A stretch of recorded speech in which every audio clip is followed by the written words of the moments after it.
Greetings, folks. This is DC Investing.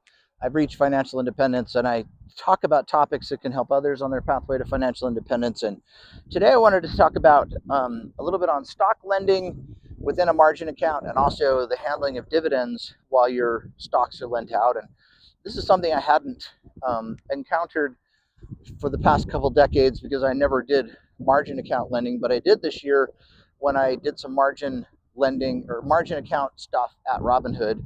And the issue that occurred, I didn't realize I was a stock lender at Robinhood because they have a specific option to either enable or disable stock lending. That is a check mark on their margin accounts, so I never enabled that. And I was surprised when I learned at tax time that I had been a stock lender because I wasn't aware of it.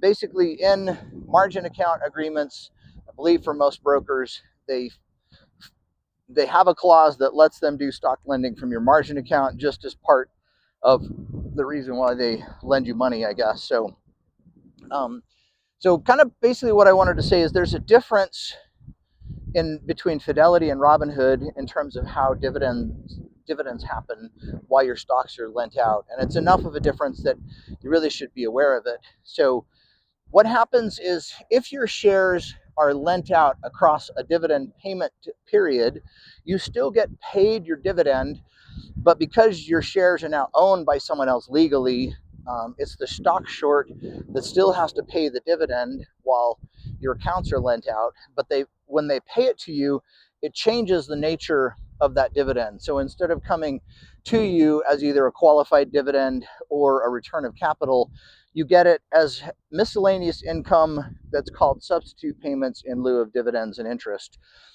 So it changes the tax advantaged nature of a dividend from something that is tax favorable to one that's just ordinary income.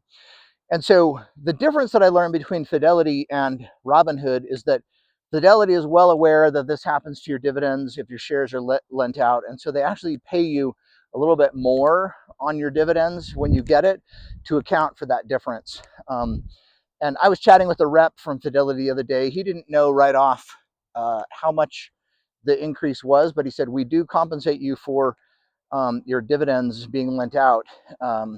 And the amount that I saw somewhere on the Fidelity website, I believe I'm stating this right, is they actually give you about 31% more on your dividend yield because of that. So, you know, if you had a 1% dividend, you'd get 1.3% of a dividend payment because of the tax difference on that dividend. So, you know, you can look it up yourself and figure it out. But, you know, that's a huge difference between Fidelity and Robinhood, is why your shares are lent out. If you happen to get a substitute payment, you'll get a higher payment from Fidelity than you will at Robinhood.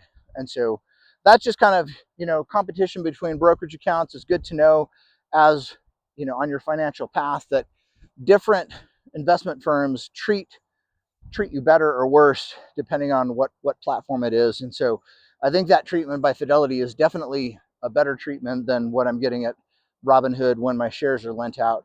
So anyhow, I thought I'd pass that on. If you didn't know that if being a margin investor makes you a stock lender, that's really important to kind of understand, particularly if you like shares that pay high dividends, which I do. I own a lot of pipelines, which right now pay a lot of return of capital.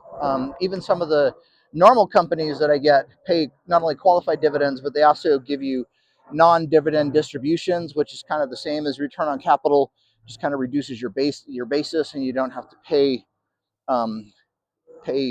tax on that until you sell your shares. But if these shares get lent out, then it changes the nature of your dividend. And I got hit with that this year, and you know, it made like $4,400 of difference on my taxes, where I shouldn't have had that $4,400 of income show up at all on my taxes. But because I got substitute payments, it turned into miscellaneous income, and that taxed me harder this year when I wasn't expecting it. So just something really important to know.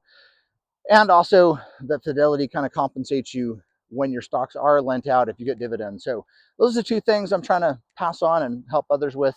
So like, subscribe. Thanks a bunch. Bye.